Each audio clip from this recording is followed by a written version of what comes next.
Keiichi Tsuchiya drifts using 6 different drift techniques. サイド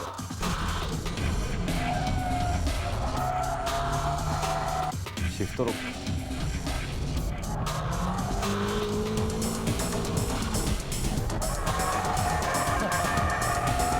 パワーオーバー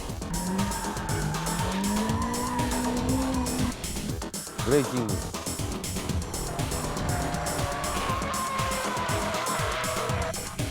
フェイントアクセルオフ In this issue of BMI's special edition, we will focus on the art of drifting performed by the Drift King himself, Keiichi Tsuchiya. We'll go through all 6 basic techniques essential to drifting and further analyze how Tsuchiya is using these techniques from various camera angles. Let us guide you to the world of the Drift King's Drift Bible. First of all, we'll take a look at how a drift machine should be tuned and modified. Looking at this S14 Sylvia with limited modifications to only the suspension area, you can say that drifting is not about power. Going sideways, relying on only brute power, is not what Tsuchiya aims for. So how should a beginner set up his or her machine to drift like the king? Okay, so what's the least amount of tuning you need to drift? We had lots of stuff done to our car right here, but you don't need to go all crazy to start drifting. First of all, you have to start with the suspension. Then you should also change the brake pads and brake fluid, but that's about it. And if you're lucky enough to be able to spend some more, upgrading the CPU, exhaust system, seats, steering, and shift knob may be a good idea. And as you improve, maybe changing LSDs might be good in the future. Anyway, what I want you all to understand is that you don't need loads of money to enjoy the sport of drifting. Let's check out the 6 basic techniques that Tsuchiya actually applies to drift. See how Tsuchiya triggers the tail to slide with each move. To make it easier to analyze each drifting procedure at low speeds, we'll use the second hairpin at a Bisu circuit going counterclockwise. To begin with, I'll show you what I was doing back in the days, long before anyone recognized me. This should be the entry-level technique for all novice drifters. First of all, I cut the spring shorter on my car, and then you go out and turn your car sideways. There's no difficult weight transition involved here. We'll first use the e-brake to go sideways. Then we'll try what's called the shift lock, and then on to the power drift. That doesn't require much skill. I'll show you these 3 techniques.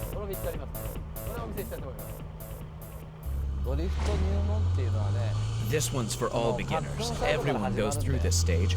I started off doing this too.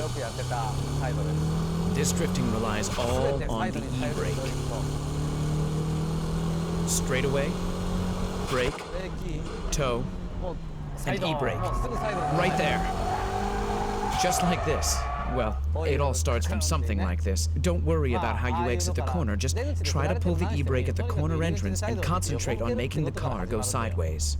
You brake and then turn the wheel, step on the clutch, and pull the e-brake. Release the e-brake, go into countersteer mode, then wait. Wait until you know that the car is facing the corner exit direction. Then you gently start stepping on the gas. How hard you should step on the gas pedal should depend on how much you're sliding and countersteering. All of this should get you to exit the corner in one piece. One must learn the timing and the rhythm of the Drift King's drifting procedure and actually feel the exact moment the tail slides in order to master the 6 basic drifting techniques. The length of the tail slide depends on the steering angle, plus how long and how strong the e-brake is being pulled.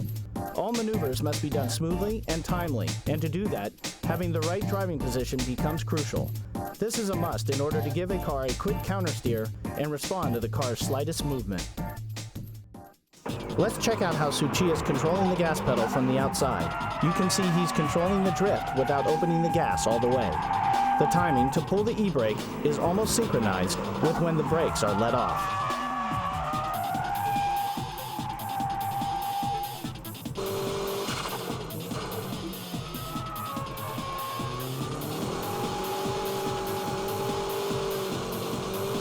The second technique is the shift lock. Notice that Tsuchiya's right foot is not doing the heel and toe move. Okay, let's now look at the shift lock. I used to do this on snow and wet surfaces. I don't recommend to do this on dry roads, but here we go.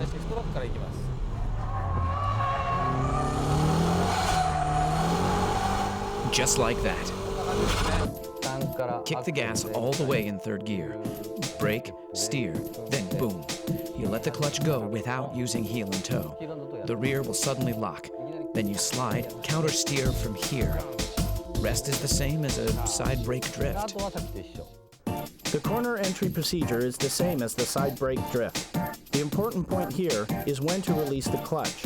Tsuchiya lets off the clutch just as he eases off the brake and steers in. His braking only lasts for 2 seconds. It's like brake, brake, gas. The tail slide occurs right as he steers into the corner. This is how the car starts drifting from the corner entrance.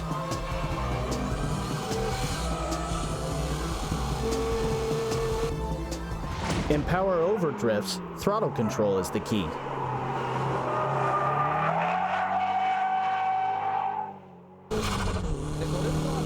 I used to do this when I couldn't drift yet.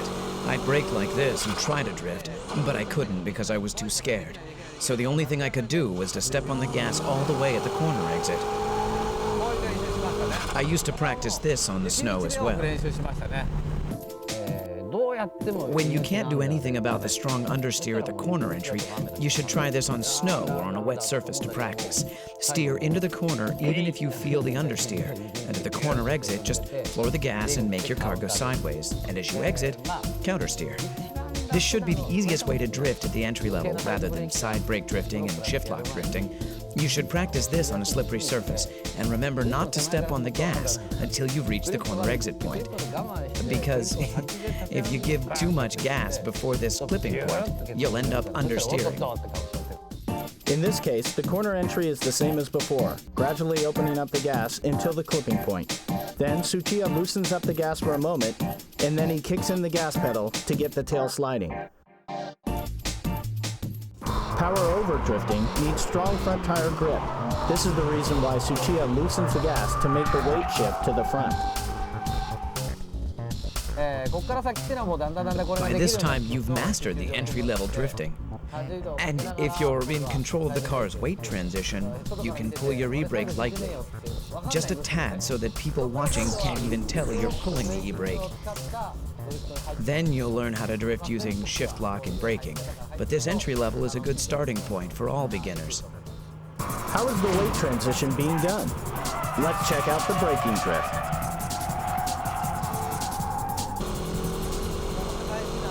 The three important things here are when to steer in, when to shift down, and how long you keep braking.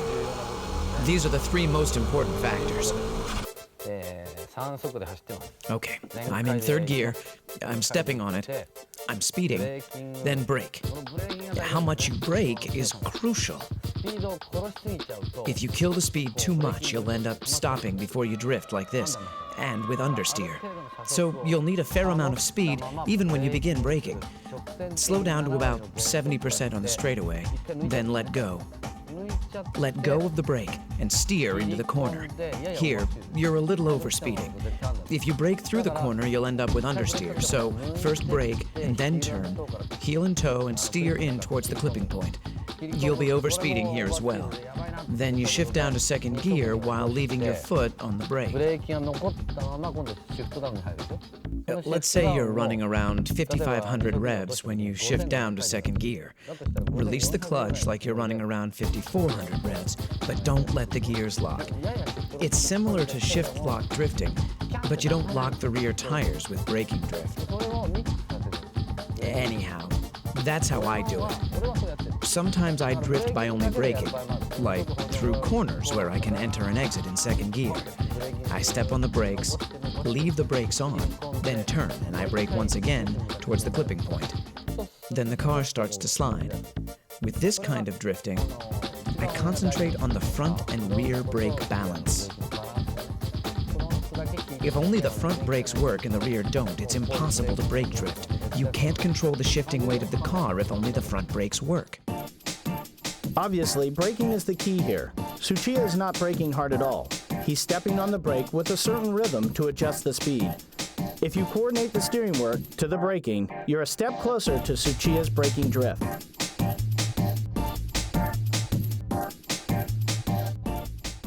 Remember, the rhythm of your right foot should be brake, brake, brake, brake, gas.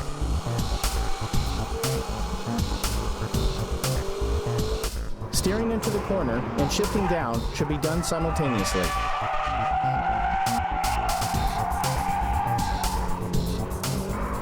Next up is the fake drift, where you create large weight transition by force. When weight transition is difficult to make just by braking, you shift the weight with a feint movement.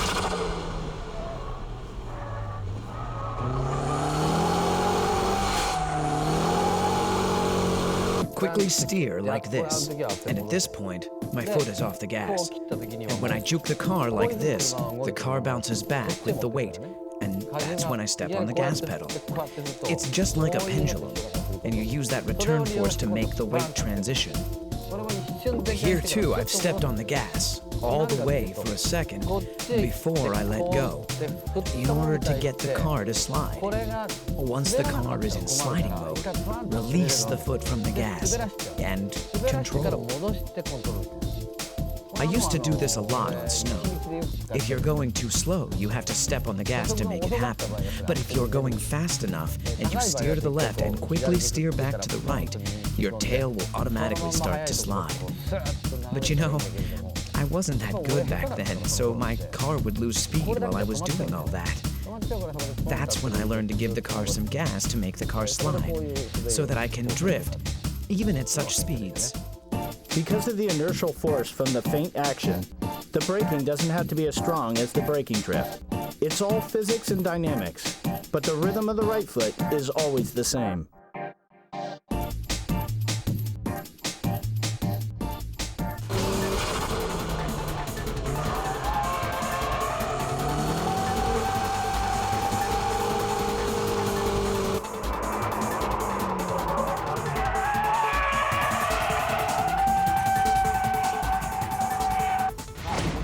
Okay, shall we try this dynamic drifting?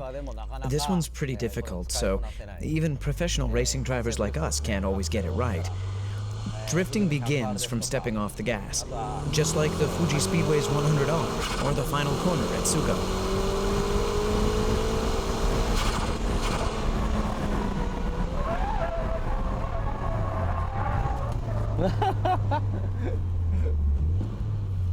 Unbelievable.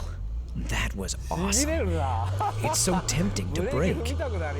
Here in Ebisu, this 100R corner is a third gear corner. You step on the gas all the way in third gear. Then the difficult part is where you release your foot from the gas pedal for a second. You're coming in with enough speed in third gear. Steer into the corner, and the moment you release the gas, you start to slide. On this particular track, you need to get ready for the final corner at this point and slow down. But for now, we'll ignore that to show you guys this dynamic drifting. So when you release the gas, your tail will slide. Then you just counter steer and control. I use this a lot at the Fuji Speedway's 100R corner.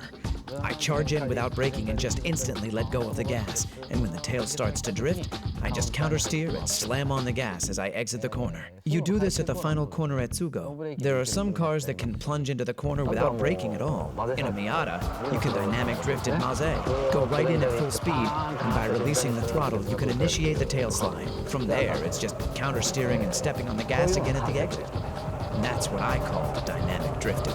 This is an example of not how he stepped off the gas, but how Tsuchiya was able to avoid crashing. His lightning-quick steering work is simply unbelievable.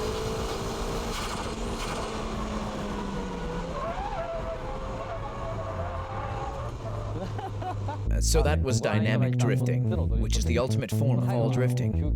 That wraps up the 6 basic techniques of drifting. I won't recommend the dynamic drifting at the early stages of learning how to drift, since it can be dangerous. With the mastering of all these 6 basic techniques, you too will be able to drift like a pro. The first thing you have to do if you want to take up drifting is not to be afraid. Try to have fun. Don't think too much about weight transition, dynamic drifting, and your suspension setup. Visit a track, go out there and start pulling the e-brake. That's the best way to learn how to drift. After you get the hang of it, try to use all 6 techniques in various corners. Take your car to as many tracks as possible and try different styles of drift. And again, be safe and have fun. The art of Tsuchiya's drifting is that no matter which track it is, or what car he's driving, he can drift beautifully. Why is this possible? Let's see why Tsuchiya is called the Drift King at Maze Circuit.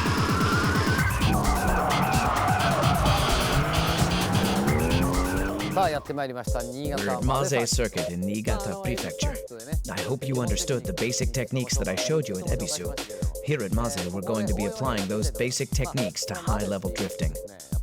As you can see from the track layout, Maze Circuit is composed of many types of corners, from low to mid-speed corners to high-speed corners, where I can show you the e-brake drifting, power-over drifting, and dynamic drifting. Well, the dynamic is too dangerous here, so we'll try a combination of the brake drifting and dynamic. And we'll show you how to do this with various types of cars, actual cars that you might own. I'll show you how to drift with cars that won't turn well, or have strong oversteer, or even cars with very little power. Here is a demo run by Tsuchiya in a nicely tuned S14 Sylvia. I have to warm up my tires first. This slightly wet condition can make the car oversteer or understeer in certain corners. So, let's warm up the tires and the brakes first. How will Tsuchiya control his S14 on this surface? The G-ball will indicate the weight transition at each corner.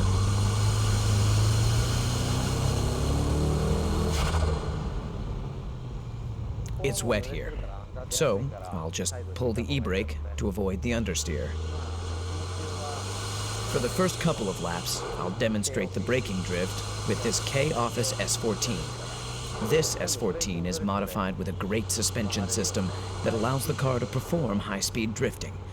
I should be able to clear all corners with the braking drift.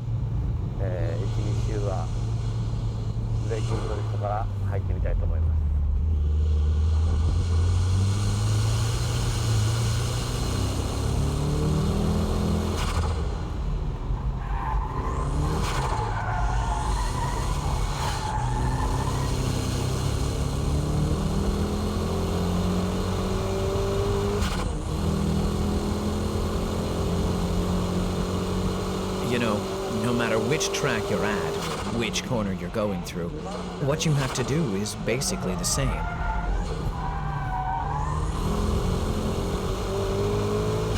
It doesn't matter if you're in Ebisu or Maze.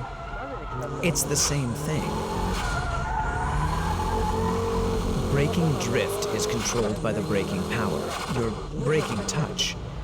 Oh, it's wet here, so I should take it easy. According to the length of each corner, you need to adjust the force of your braking.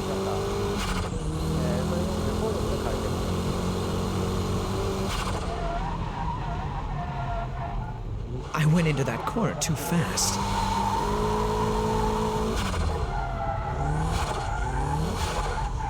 It's all wet here.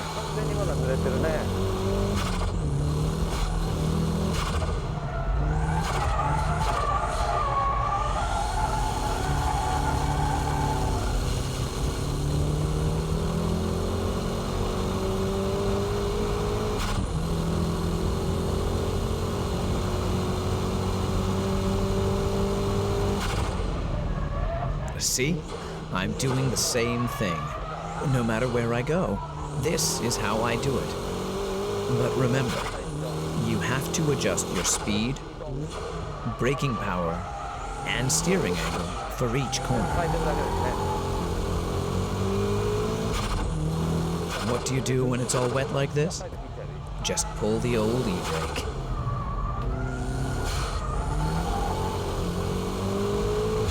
In corners where understeer is strong, just pull the e-brake. It's best not to use it too much, but you can do it when you're still learning. Oops, that was understeering right there. Here again.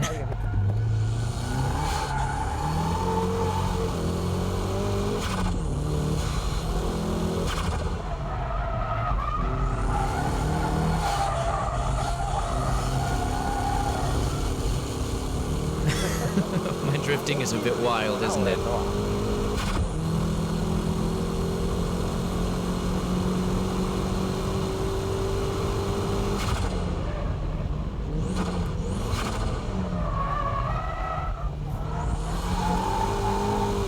That corner entry began as a braking drift, but towards the exit I switched to dynamic drifting.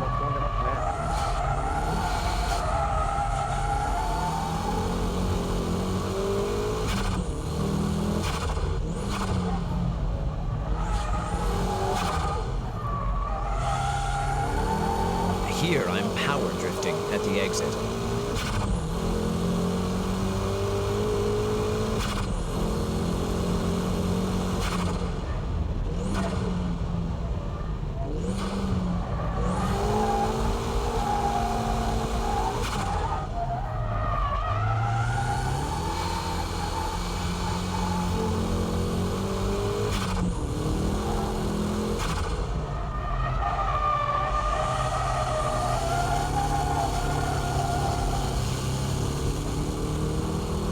Yeah, this is how I do it. That's almost like dynamic because I only touch the brakes just a bit.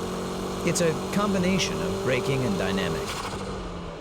Brake and shift down to second. Ride the brakes a little, then transfer the weight to the front. And from here, it's power drifting. I'm going uphill here, so I'll give it a little more braking so that I can get a stronger weight shift and lead a little braking here as well.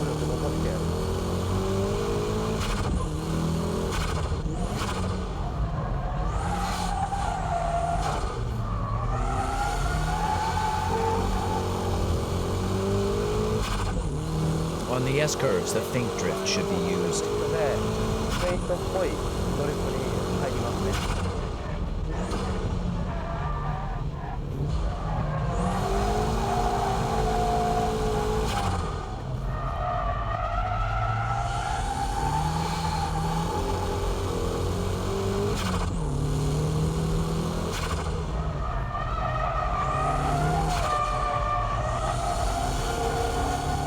It goes like this. Anyway, like I said, what you do is the same no matter where you go. In braking drifts, just remember to leave that foot on the brake until the weight starts to shift, synchronizing it with your downshifting to third and to second gear. The car will automatically turn in, and then the car will either lose front grip or lose traction in the rear. You let the rear lose grip by adjusting the brake pedal.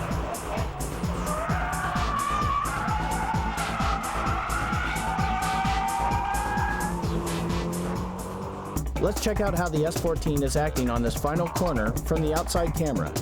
This well-balanced S14 Silvia goes into braking drift by a light touch of braking and smooth steering work.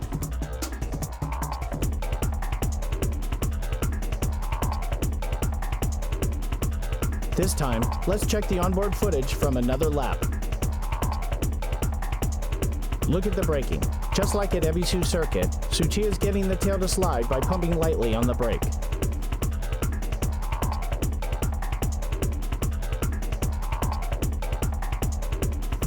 As Tsuchiya countersteers, the G-balls are intact and moving towards the rear very smoothly.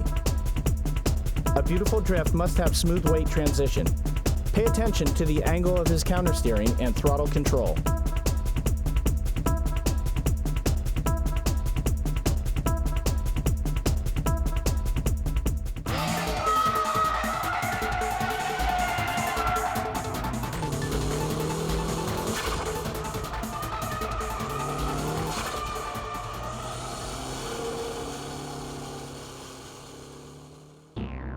Okay, like I said, there are cars that don't turn well, resulting in strong understeering. Here we have the Hachiroku and the S13, both which are notorious for understeering and weak front traction. If the car is this low, I don't think the suspension has enough travel. Anyway, even with cars like this, you can get them to go sideways. But how? Well, let's try it out. What do you do if you think there's going to be understeer?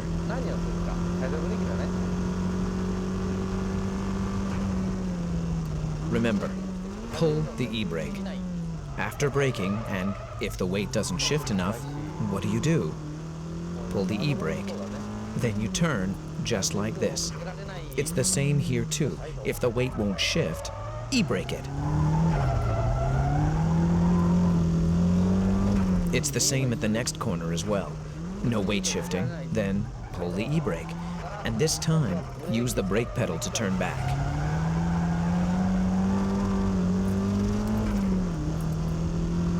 That wasn't so hard, right?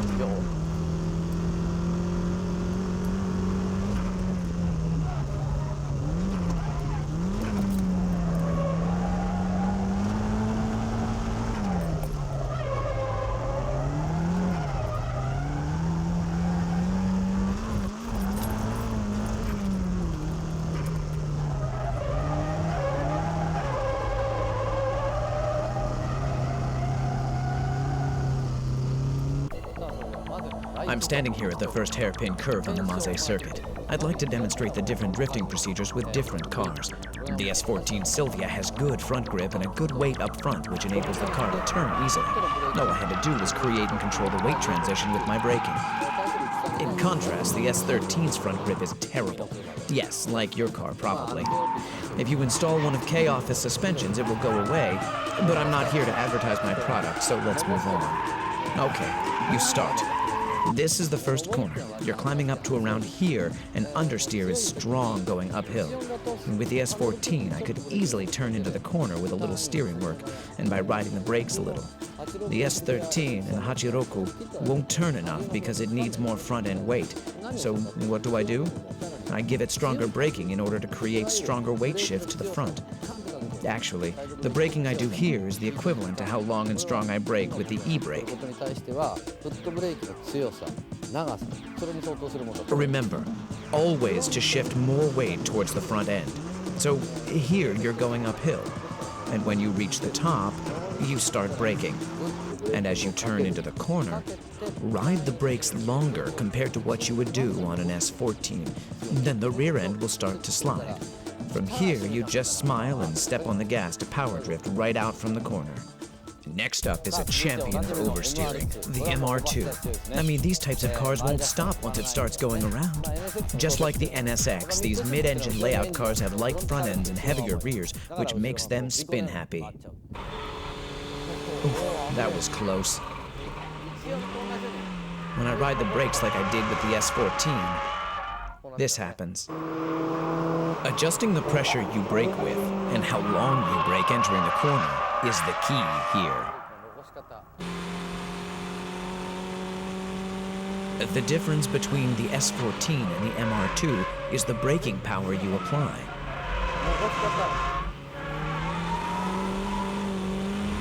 The braking time I ride into the corner is only about half of what I did with the S14.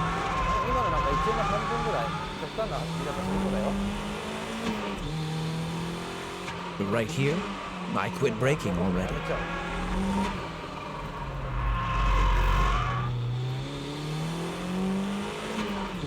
And the braking pressure itself will be weaker compared to the S14. Of course, the method to decrease speed is exactly the same, but here, you leave the brakes on. That's the difference. Here, you begin your countersteer a bit earlier.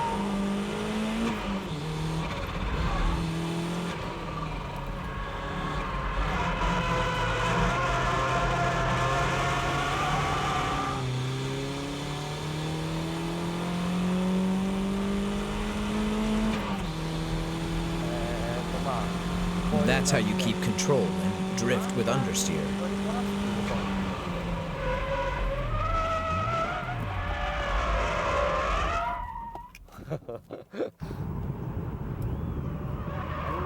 Whoops. Yeah, I thought I had that one. But hey, even monkeys fall from trees. The car had too much speed on that one. So, the important thing here is to keep the weight transition smaller. Delicate weight shifting is the key here. Like here, I go in like this, but I'll let go of my brakes early. You can tell by looking at the G-ball that the weight transition is smoother compared to the S14. This is how you drift with cars that have strong oversteer. You countersteer as soon as the tail slides. Earlier countersteer is important, and the speed, you have to start countersteering at high speeds like this.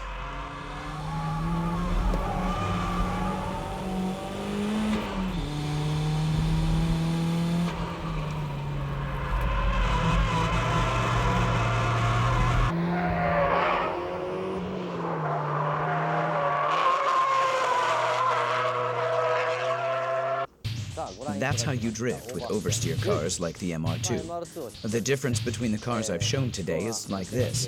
The S13, the car with strong understeer, needs big weight shifting. The S14, which has neutral steer, only needs braking drift technique to go into the corners smoothly. Whereas strong oversteer cars, like the MR2, need stability as you brake into the corner. You're carrying a heavy load of weight in the rear that makes the car unstable and wobbly when you're going in.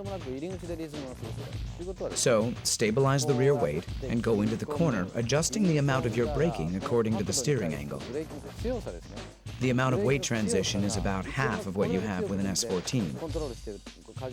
And with only half the pressure on the brakes, these cars can turn in at the same angle as the S14. The S14's countersteer is sharp compared to that of the MR2, so what must be done on the MR2 is the exact opposite. When you steer in, let off the brakes early. The tail end will react and start to slide. Then you countersteer. On the S14, I countersteer at this rate, but on the MR2, I steer like this and wham. That's the kind of difference in steering speed.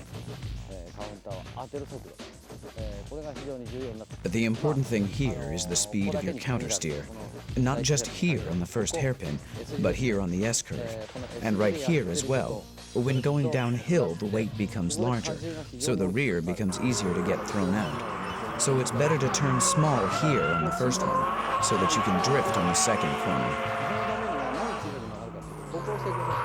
The same here. You don't want any understeer or get thrown towards the outside on the first one, as these cars with strong oversteer won't be able to recover by the second corner that's coming right up.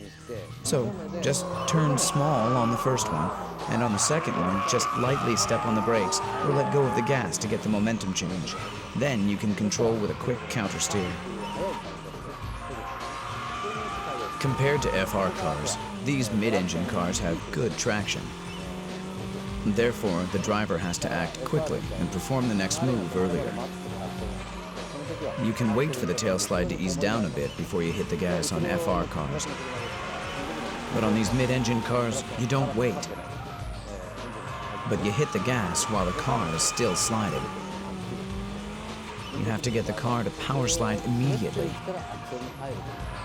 And without stopping the tail slide you're in during the midsection of the corner. Everything has to be done earlier on mid-engine cars compared to FR machines. Mid-engine cars, like the MR2, have heavier loads towards the rear compared to FR cars. So mid-engine cars tend to have a stronger grip with the rear tires. Hitting the gas early makes the rear tires lose traction, which enables the car to slide and drift.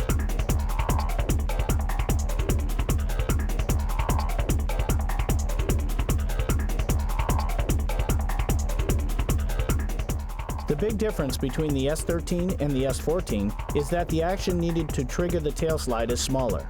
You don't need big braking maneuvers or steering work to slide the tail and drift.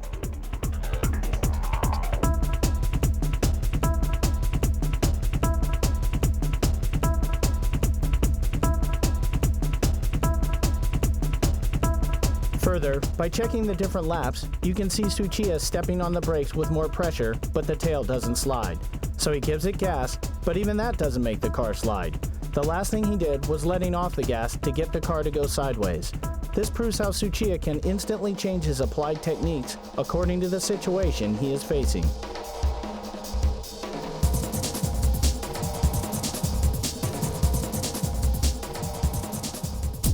さあ続いてはですね Okay, now, how do you drift with a car that doesn't have much power? What I'll be explaining to you here is from way back when I used to drive the Hachiroku every day and night. And that's like 15 years ago. With this car, it's all about flooring the gas pedal all the way from the entrance to the exit. This car's been nicely lowered as well. Mine used to look like this. You have to step on it to make this thing go sideways. With these underpowered cars, you just have to keep the gas on to get it into power drift mode.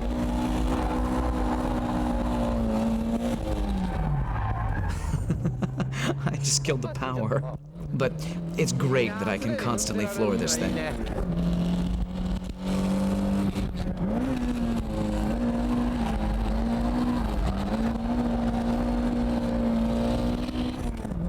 This is great. I'm flooring it. It's so cool. I wish Toyota could make cars like this again.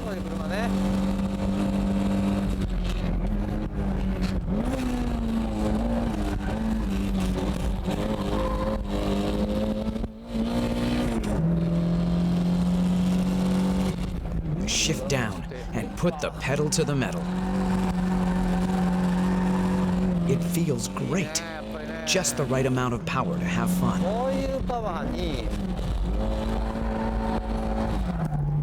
This kind of power is just right for these M7 tires.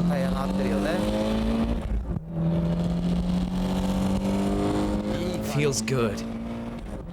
Now, this is fun.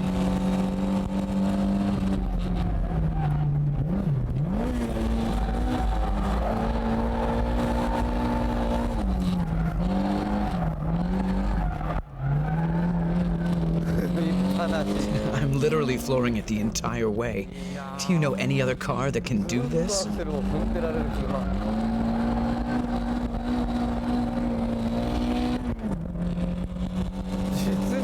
It's just great. What I'm doing is simply turning the car with the gas pedal.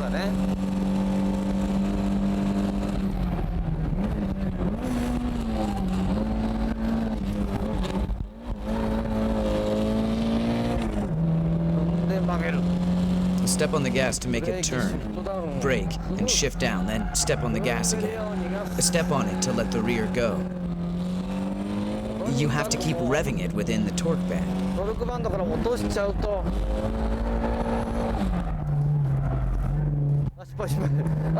Oops, I dropped it. Whoops.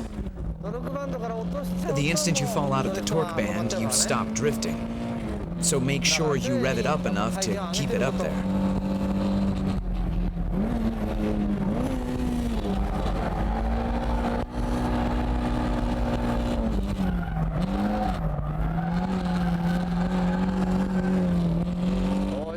This is what I mean.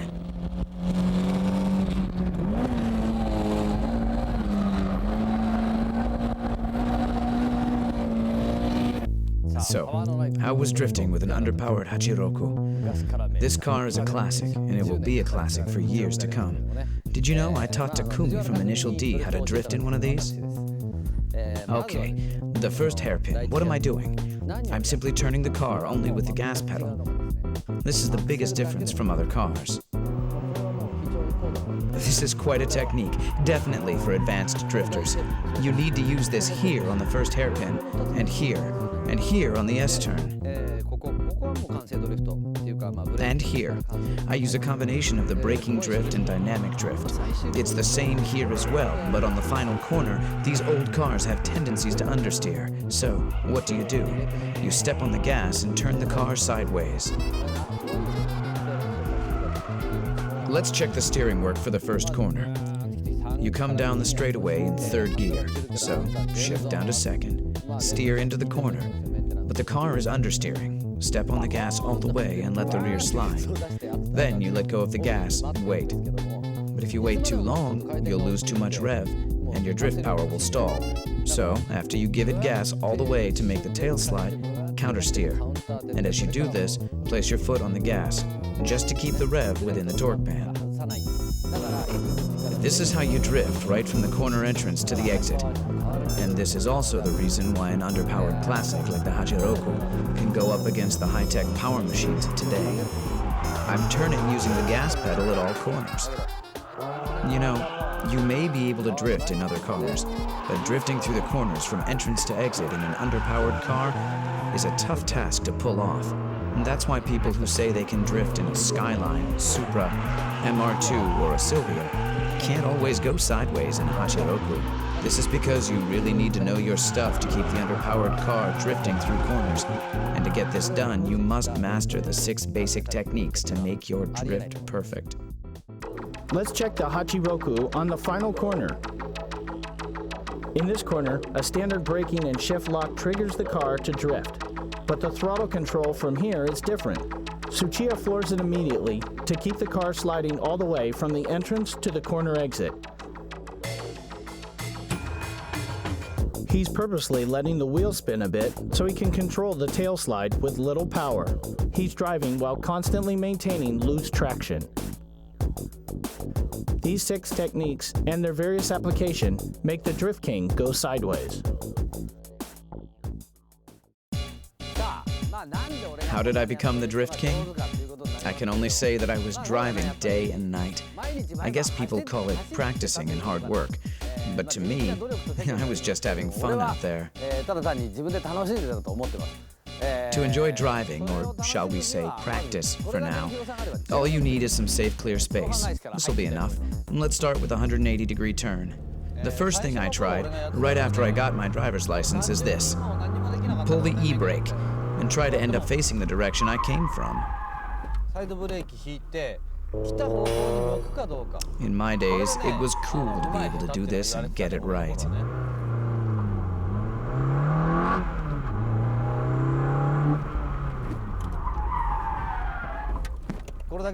You know, you guys have these cones or pylons now, but in my days, we didn't have anything like that, nor were we smart enough to think of using one. If I had these cones back then, I would have improved much faster. Obviously, in the beginning, I couldn't get it right like this. It used to be like this. I was scared and didn't know how fast I should be going, so I would stop like this. But turning the car in the direction that you came from, without stopping the engine, means that the driver is stepping on the clutch to turn the car around. In the beginning, it's okay to mess up and stop facing the wrong direction, or even stall the engine. But don't get scared. Just try it in a safe, closed environment. And once you learn how to turn 180 degrees with an e-brake, your next step should be making 90-degree turns. I never did this on the streets. The important thing is to keep trying, and of course, practice in a safe place. Turning 90 degrees is a cool trick. Let's say this is a right-angle corner, and you go like this. This 90-degree turn is easy once you get the hang of pulling the e-brake, adjusting your speed, and countersteering to face the right direction. Once you master these 2 techniques, you'll want to install an LSD. You'll be able to turn 180 degrees and move on to doing 360s without stalling the engine. But remember, this is after you've completed the 90 and 180-degree turns. Believe me, you will be able to do this only if you know the basic techniques of sliding the car from a simple tail slide to a power slide, adjusting the drifting with your gas pedal. The LSD really comes after you master the basic techniques. The important thing here is to discover how much fun it is to play with your car. Like here, I can turn just by pulling the e-brake. When you learn to do this correctly, you'll want to do it on the track. The main objective of this special training program is that you have fun driving your car. If you have fun, you'll be calm enough to sense the behavior of your car, and at the same time, you won't be scared of your tail sliding anymore. Tsuchiya says that if you go through these training programs, you'll be able to drift on track for sure. Watching this DVD should enable you to look over the weak points of your driving, and from there, try out the various drifting techniques that Tsuchiya has illustrated. The lesson continues.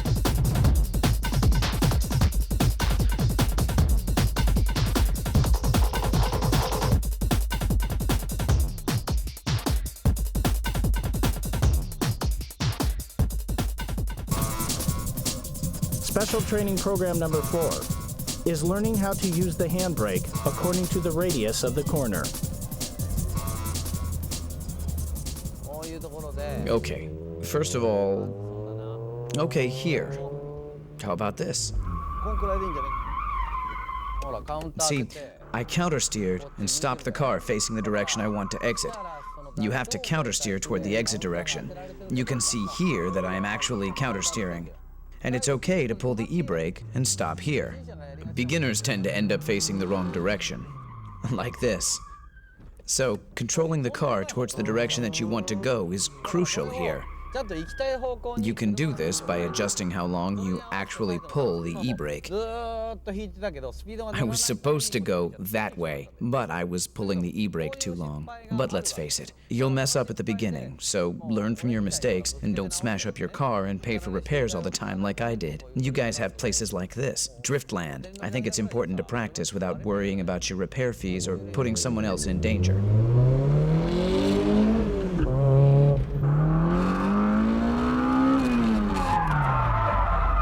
See, here. I'm pulling the e-brake too long, letting the car slide too much. In this situation, your left hand is pulling the e-brake, and your right hand working the counter steer is too slow. This is how you'll end up facing the direction that you came from. So, just shorten the time you're pulling the e-brake.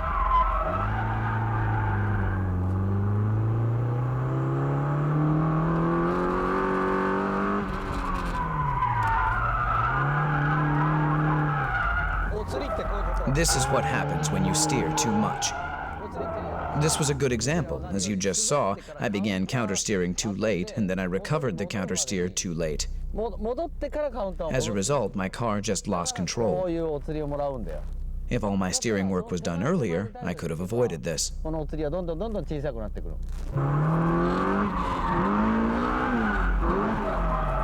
If you end up doing this, just hit the brakes and stop the car. Take a deep breath and calm down. You won't get anywhere trying to recover from this state, so just stop the car and chill, okay? And start from zero all over again. Okay, let's review the training program. I admit that this training needs effort, but you want to have fun too. So find a safe place to practice and start from the 180-degree turn. Then try the 360, but you need an LSD to do this. Then the 90-degree turn. And when you learn all this, come to a track like this one to practice, where you can find something like this. To practice doing donuts, you need an LSD. Come to a track like this to practice pulling the e-brake along the actual radius of the corner. If it's a 90-degree corner, just pull the e-brake for a second, countersteer, and then hit the gas. For 180, which actually is a U-turn, you need to keep pulling for at least 1 second to let the tail slide. So practice and learn to get the feeling of what kind of speed, angle, and steering work is needed for various turns. I said practice, but you'll have so much fun, you won't feel like you're practicing at all. You'll have a lot of fun, I can guarantee that. Until you can do all of this with your eyes closed, you'll be spending a lot of your pocket money on tires. You know, if you can't afford new tires, just get some nice ones for the front and go to a scrapyard for the rear tires. Used tires from a scrapyard can be put to good use on a drift machine. After you practice with used tires and become better at drifting, well, let's say you can countersteer and kick the gas in towards the corner exit and drift properly once every 3 times. You're now ready to get some good tires on all 4 wheels. At this point, you should be wearing the same tires in the front and the back. With new tires, you're dealing with real grip. And here, maintenance is very important. If you are like me, and you love cars, you have to take good care of them. right? そういう練習をしていくとまずサイ If ド you ブレーキ practice like this, with your e-brake all the way up here, if you leave it, you're out. Your e-brake should at least be like this. Sometimes there are guys going like this. I mean, you're not driving a train for crying out loud. So please, use some sense to maintain your car. そういうメンテナンスをちゃんとやるように、サイドブレーキの緩み I used to adjust my e-brakes once a month. Back then, the e-brake was all I had. At one time, I couldn't turn without it. I'm 切 serious. れないそういう時代があったわけですけど、そして前後のブレーキバラン And brake balance is also important. Racing cars have brake balance adjusters, but production cars don't. So we have to adjust brakes by changing the brake pads. Beginners tend to think that just changing the front pads can make some difference. But what a big mistake. It will make some changes, but it just messes up your balance. For instance, my front pads are Image C2, but if the rear pads were stock, only the front pads will work and mess up the balance. But again, there are preferences according to the driver. So another important thing is, don't just imitate the pros and simply install pads. You need to find the ones that suit your driving style. I like the linear feeling, but you might prefer ones that need hard braking to get it working, like the Super Sports brake pads. した方がいいと。で So, choose the right pads depending on your style and the front tire grip. Doing nothing to the rear won't get you anywhere. I assure you, you'll have a hard time in the corners. Say you're in a braking drift, and beginners often pull the e-brake, right? In that case, you need a decent pair of rear brake pads to get the rear tires to lock by pulling the e-brake. Plus, if you're wearing poor grip tires on the rear, it's easier to lock them with decent rear pads. すぐもうリアがロックするからドアタイヤ入れてると。で When you become an intermediate drifter, you can now step on the gas when you're tail sliding, right? If you drift for 5 days a week like I used to, you need to overhaul your LSD once every month or so. 2ヶ月のうちにはもう LSD のオーバーホールこれに入って This means if you go drifting once a week, you'd need an LSD overhaul at least once every 8 months or so. An LSD that needs an overhaul feels like a viscous LSD, and it's not fun at all. The car won't exit properly, and sometimes kills the drifting. You only end up with worn-out rear tires because the inner wheels keep spinning. It just ruins the fun of drifting. So make sure to overhaul your LSD and maintain your drift machine in healthy condition. You will have more fun on a well-maintained drift machine. 車をちゃんとしておくとドリフトは面白くなります。 The Drift King. Tsuchiya says, I still want to get better.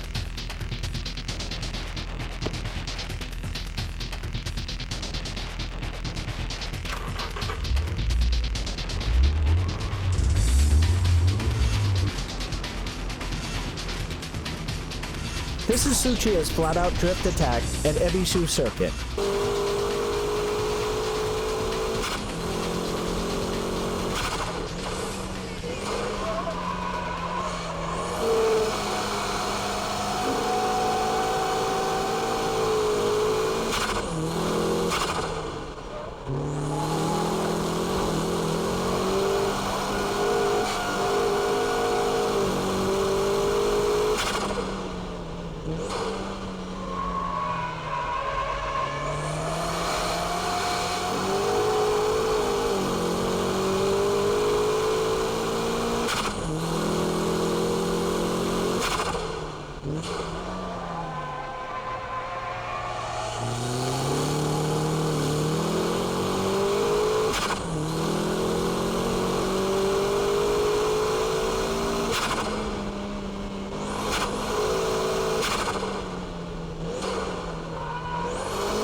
When you can drift for show, then you're ready for the ultimate drifting style, the high-speed drift.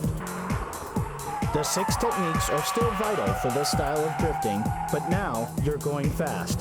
When speed and drift meet, you get the ultimate driving style. The high-speed drift is composed from small countersteering and velocity.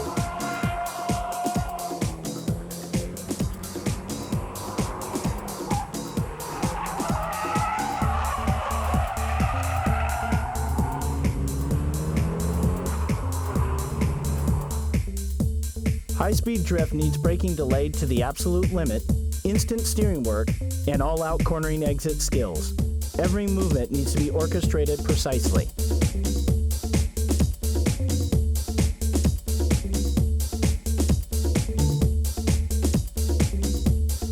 Focus on the steering work as well. In high-speed drifts, tail sliding is controlled and limited, so counter-steering work can be minimized. Wheel spins are limited also, making the car easier to grip and accelerate at the corner exit.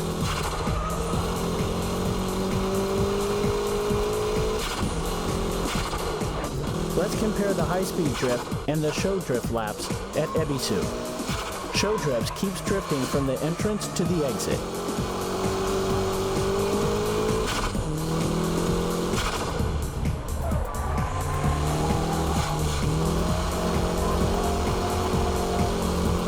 With the high-speed drifting, traction recovery is very quick, even during the counter-steering work.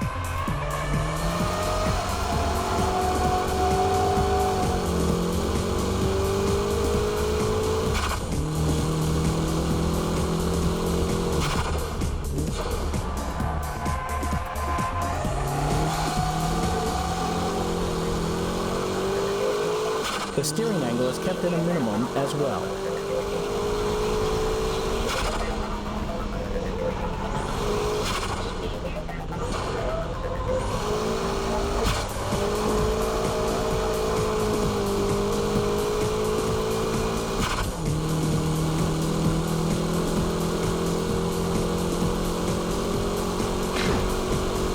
This is the ultimate style of drifting, high-speed drifting. So, how did you like the BMI Special Edition Drift Bible? I hope I was able to show you the profound world of drifting. It's a driving technique and also a sport in its own category. But when I first started drifting, I was having a ball just going sideways.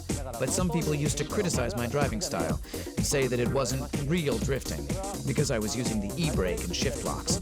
But I didn't care and I just kept at it. And at the same time, having a great time. As I've been saying all through this DVD, the 6 basic techniques are what make my drifting style possible. After mastering all 6 techniques, I found the dynamic drifting. To be specific, it's a combination of the braking drift and dynamic drift. This style naturally became my own drifting style.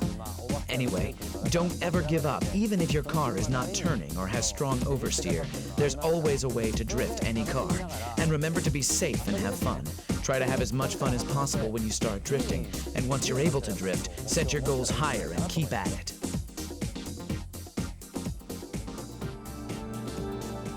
Aim to become the next Drift King.